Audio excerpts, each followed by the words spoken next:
Ya, Anda kembali di Squawk Box dan masih bersama kami untuk membahas terkait dengan kinerja Bank BNI Syariah khususnya di tengah tantangan masa pandemi COVID-19 ini. Masih bersama kami di studio CNBC Indonesia Abdullah Firman Wibowo, Direktur Utama dari BNI Syariah.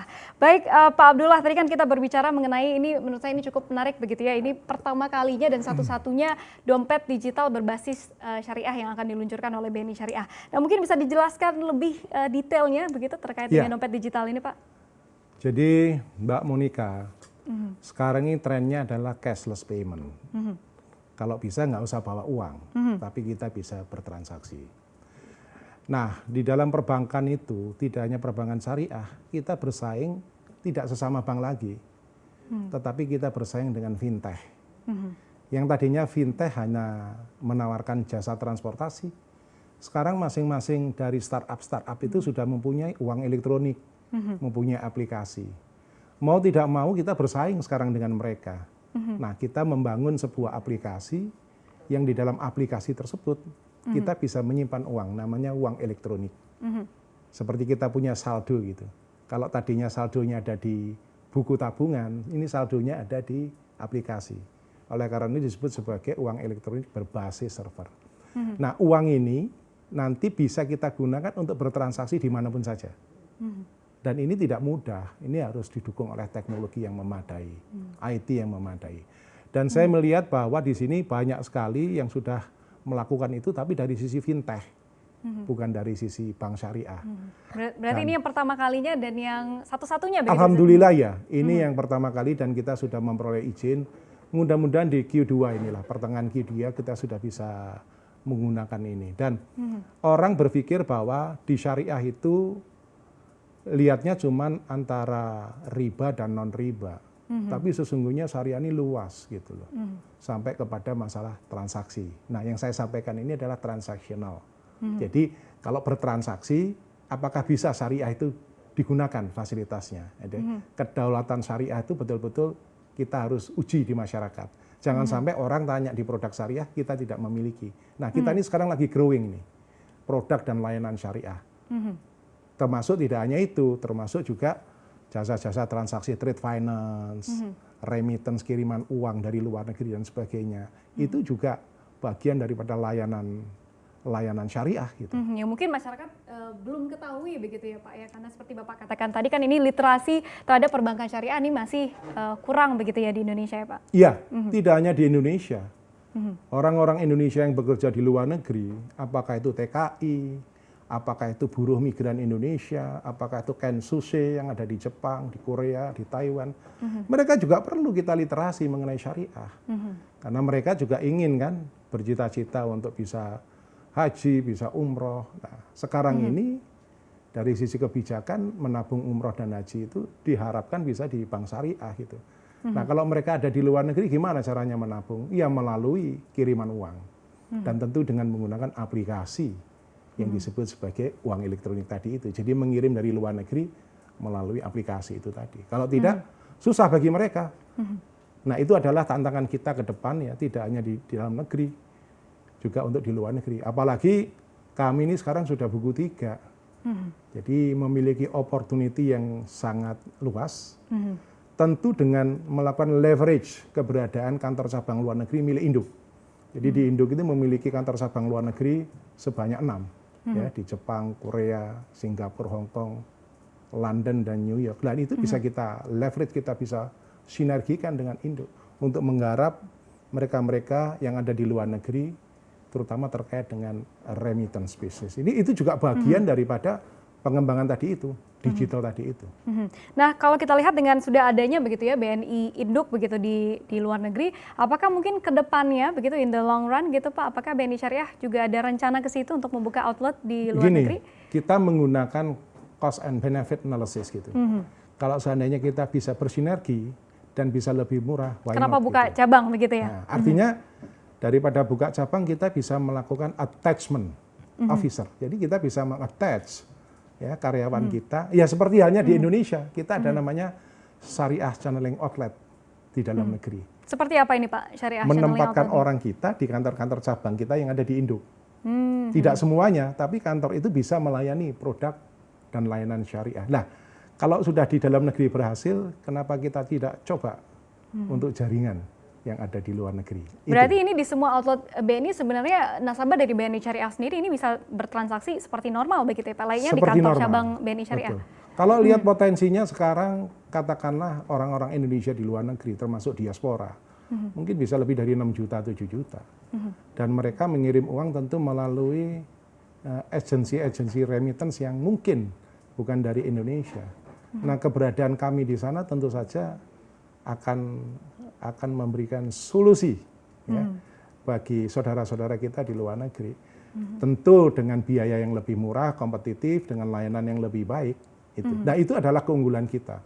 Kalau kita lihat di dalam industri ini kan, di syariah ini kan memang terus terang kita lihat dari sisi permodalan itu kan kurang gitu, atau artinya jauh di bawah capacity di konvensional. Bank konvensional. Nah, salah satu caranya adalah dengan menaikkan kelas adalah dengan meningkatkan permodalan. Nah, kami ini BNI Syariah tentu berusaha untuk leading lah di dalam industri, baik dari sisi profitability ataupun juga dari sisi tadi efisiensi. Dan tidak hanya itu, kita dan harus juga inovasi begitu pastinya Pak, dengan produk-produk unggul begitu. Nah, tentu dengan didukung induk menambah keunggulan kita, terutama di dalam menggunakan jaringan.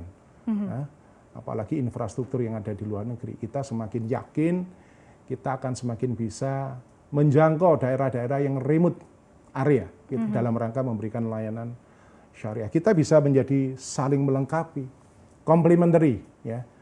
Jadi bisa menggunakan konvensional dan bisa menggunakan syariah gitu.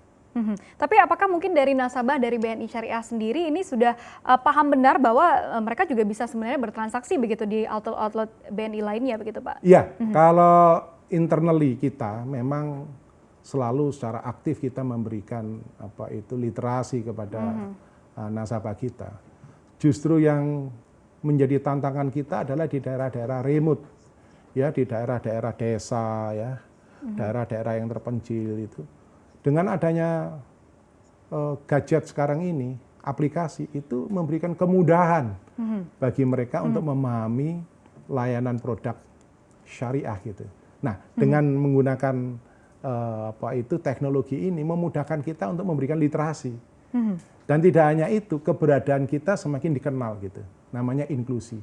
Sekarang kalau inklusinya cuma 11%, apakah bisa kita inklusi kita bisa double? Bisa sampai 20%, 30%, itu butuh waktu. Nah, tentu dengan adanya kerjasama dan sinergi tidak hanya dengan induk, tetapi juga dengan institusi-institusi lainnya seperti universitas gitu ya. Itu kita bisa memberikan literasi dengan lebih memadai. Agar mungkin masyarakat ini lebih paham juga ya terkait dengan perbankan syariah, karena memang sebenarnya potensinya ini sangat besar ya Pak ya. Negara kita kan merupakan negara dengan penduduk muslim terbesar di dunia begitu ya. Jadi the potential is there gitu, tapi bagaimana kita meliterasi masyarakat begitu ya. Kalau kita lihat penduduk Indonesia itu 87% adalah muslim. Tetapi dengan tingkat literasi cuman, let's say katakanlah cuman 8%, berarti belum semuanya paham. Kedua, market penetration cuma 6% gitu. Padahal dengan potensi 87%, sebenarnya besar sekali begitu ya. Dan tidak hanya itu, potensi halal ekosistem, halal industri itu sangat besar sekali, bisa sampai 3.000-4.000 triliun. Yang bermain di pasar syariah justru bukan dari kita. Itu karena memang ya tentu saja kita didukung dengan permodalan, didukung dengan IT, dan tidak kalah pentingnya adalah dukungan SDM. Oke baik Pak, ini kalau kita berbicara terkait dengan opportunity begitu ya, ini kan Bank BNI Syariah ini baru saja menjadi bank buku 3 yaitu pada Maret kemarin begitu ya Pak. Nah, strategi dan juga rencana dari perbankan sendiri untuk tahun 2020 ini dan juga tahun-tahun ke depannya dengan sudah naik kelasnya menjadi buku 3 ini kira-kira seperti apa Pak? Kami melihat ada beberapa potensi, salah satunya dengan meleverage keberadaan kita punya jaringan di luar negeri, artinya induk, kita bisa manfaatkan sehingga mungkin kita akan menggarap potensi bisnis trade finance dan remittance. Jadi trade finance dan remittance itu bisa kita garap dan kita sudah menyiapkan SDM-nya yang certified untuk trade finance dan untuk remittance. Itu yang pertama. Yang kedua, tentu kita membangun namanya digital. Kami ini di BNI Syariah sudah membangun yang disebut sebagai unit atau divisi digital banking dan transactional banking. Sebetulnya ke depan kalau memang mau menjadi global dan modern, dua hal. Kalau kita bicara global ya global capacity, global SDM, global IT, global jaringan gitu. Nah, global SDM ini tentu kita menyiapkan orang-orang yang qualified. Yang kedua adalah modern. Modern itu tidak lepas dengan dukungan IT, digital banking, dan yang tidak kalah pentingnya adalah transactional banking. Transactional bankingnya harus bisa memberikan solusi ya bagi semua umat yang ada di negeri ini. Dan yang berikutnya lagi, jangan salah bahwa di syariah itu harus menggarap sektor mikro juga, menengah dan mikro. Nah, kami ini dulu untuk pembiayaan mikro itu hanya di cabang-cabang tertentu, cabang mikro. Nah, kita ada cabangnya sendiri begitu? Khusus. Kan cabang itu ada yang cabang untuk yang reguler, artinya yang khusus untuk melayani semua, dan cabang mikro. Nah, ke depan ini kita mau roll out kepada semua cabang. Saat ini kita baru 60 yang beroperasi untuk bisa pembiayaan mikro financing, tapi ke depan mungkin bisa sampai 400 cabang. Nah, ini bagian daripada kita untuk menggarap potensi mikro dan retail di dalamnya. Yang tidak kalah pentingnya adalah memperkuat SDM. Jadi SDM ini memang ujung tombak dari segalanya. Makanya kami melakukan rekrut sangat intensif gitu ya. Dan perlu diketahui bahwa di tempat kami ini 60 bahkan 70% sudah milenial gitu. Nah, kami ajak juga teman-teman kalau kemana-mana yang milenial, ya milenial ini kan harus kita siapkan. Ya, kita didik, building capacity sehingga mereka siap untuk menjadi pemimpin syariah masa depan. Di masa depan begitu Pak. Oke, baik. Nah mungkin pertanyaan selanjutnya Pak, pandangan dari BNI Syariah sendiri terhadap perbankan syariah secara umum di Indonesia ini kira-kira seperti apa dan juga tantangannya itu sebenarnya seperti apa begitu Pak? Gini, kalau kita bicara mengenai syariah sebetulnya ada dua hal. Satu yang disebut sebagai commercial finance, yang tadi saya sampaikan ini semuanya commercial finance. Selalu ada keuntungan di situ. Yang kedua adalah social finance. Nah, kami melihat bahwa untuk social finance belum digarap secara optimal. Sources of social finance itu adalah zakat, infak, sedekah, dan wakaf. Nah, di tempat kami sudah ada unit khusus yang bisa melaksanakan kegiatan social finance. Ya, kita punya namanya Yayasan Asana. Itu adalah zakat, infak, sedekah, wakaf dari karyawan dan dari luar. Dan tidak hanya itu. Untuk wakaf sendiri kita punya yang namanya website gitu ya, berbasis online, wakaf berbasis online, namanya Wakaf Hasanah. Dan itu sudah kita launch kira-kira ya tahun kemarin lah. Dan itu banyak orang yang berwakaf. Jadi wakaf itu bisa dengan tunai, tidak harus wakaf itu dalam bentuk fisik ya, bangunan, tanah gitu ya, atau masjid gitu. Tetapi dalam bentuk tunai juga bisa. Nah, kami melihat tantangan ke depan di dalam memberdayakan masyarakat itu bisa melalui social finance tadi itu, zakat, infak, sedekah yang kita kelola. Ya. Jadi seluruh umat Muslim yang ingin berwakaf kita layani, dan dari wakaf tersebut kita berikan kepada masyarakat, dan potensi wakaf itu bisa sampai puluhan ribu ya, triliun kalau memang masing-masing orang berwakaf. Setiap kali belanja dia dipotong untuk wakaf berapapun itu nilainya. Dan potensi wakaf ini bisa tidak hanya digunakan untuk let's say katakanlah untuk kegiatan yang sifatnya sosial saja, tetapi juga untuk yang sifatnya long term. Contohnya bisa saja kita mendirikan rumah sakit berbasis wakaf. Bisa juga universitas berarti ini potensinya dan juga opportunity ini sebenarnya banyak sekali. Banyak sekali. Yang dapat dikembangkan. Nah, tinggal bagaimana kita memberdayakan digital ini. Karena kan orang kadang-kadang berwakaf kan malas ini, datang ke bank berwakaf gitu. Nah, kita harus bekerja sama dengan banyak sekali dengan merchandise ya, dengan ya toko-toko ya, dengan sekolah-sekolah yang mereka bisa kita tawarkan untuk wakaf. Karena konsep syariah itu sebetulnya kan dunia dan akhirat. Ya, yang kita sebut sebagai beneficiary ultimate. Jadi ujung dari segala apa yang kita lakukan di dunia itu sebetulnya sampai dengan di akhirat. Nah, wakaf itu adalah salah satu tabungan abadi yang kita sebut sebagai Hasanah Way. Nah, di dalam pemahaman kami memang apa yang kita lakukan di sini tidak lain dan tidak bukan tujuannya adalah untuk mencapai nanti di hari akhir, yaumul akhir itu tadi. Nah, itu yang perlu kita literasi kepada para milenial lah ya, bahwa mereka harus paham, harus melakukan lah sejak dini yang namanya untuk berwakaf gitu ya. Berarti ini intinya sebenarnya literasinya begitu ya Pak ya, mungkin kunci utama dari pengembangan dari berbagai produk syariah Dan ini. Dan literasi itu bisa kita lakukan dengan bersinergi dengan universitas, dengan lembaga pendidikan, yang melalui nasabah-nasabah kita juga kita lakukan, tapi harus didukung dengan digital. Kan kita bisa edukasi, literasi melalui aplikasi, gitu. Sehingga tidak hanya murah, tapi bisa menjangkau daerah yang remote tadi itu yang saya sampaikan.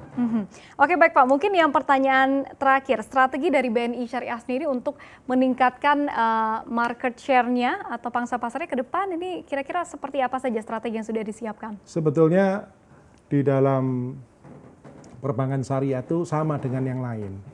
Yang pertama meningkatkan produktivitas, yang kedua meningkatkan efisiensi, yang ketiga menambah permodalan. Itu intinya di situ.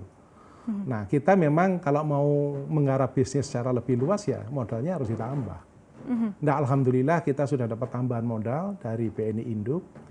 Kita naik kelas. Nah, dengan adanya naik kelas itu peluang kita untuk menggarap sektor itu secara lebih optimal. Sektor apa yang kita garap? Yaitu sektor halal. Ya, halal itu macam-macam. Ada halal food, ada halal fashion, halal farmasi, banyak sekali lah kita garap. Kita fokus kepada halal. Dan di fokus halal itu kita masuk kepada sektor menengah, kecil dan tetap berfokus kepada consumer banking. Itu yang kita lakukan. Yang berikutnya adalah bagaimana kita memperkuat digital kita. Karena ke depan persaingan kita lebih banyak di digital banking, digitalisasi. Nah, kita sudah siapkan itu semua. Dan kita sudah merekrut juga untuk salah satunya ini dompet digital tadi begitu ya Pak? Iya, ya. Bahkan kita merekrut ODP khusus, ODP IT. Itu juga dalam rangka untuk memenuhi kebutuhan kita masa depan. Itu. Jadi itu kira-kira yang akan kita lakukan. Yang tidak kalah pentingnya di samping SDM adalah kita harus istiqomah, kita harus konsisten. Ya, apa yang kita lakukan harus memenuhi syarat-syarat compliance syariah. Jangan sampai kita melakukan tidak sesuai dengan kepatuhan dari sisi syariah. Berarti kalau dari sisi strateginya untuk long term ini sudah disiapkan, SDM-nya seperti Bapak katakan ini tadi juga sudah disiapkan. Ini berarti masih optimistis sekali begitu ya Pak melihat 2020 dan satu hal lagi, juga kita memang strateginya tidak bisa konvensional. Kita strateginya harus menggunakan non konvensional.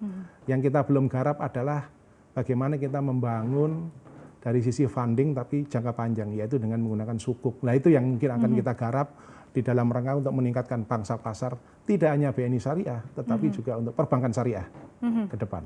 Oke, baik Pak, menarik sekali perbincangan kita. Terima kasih sekali, semoga sukses selalu.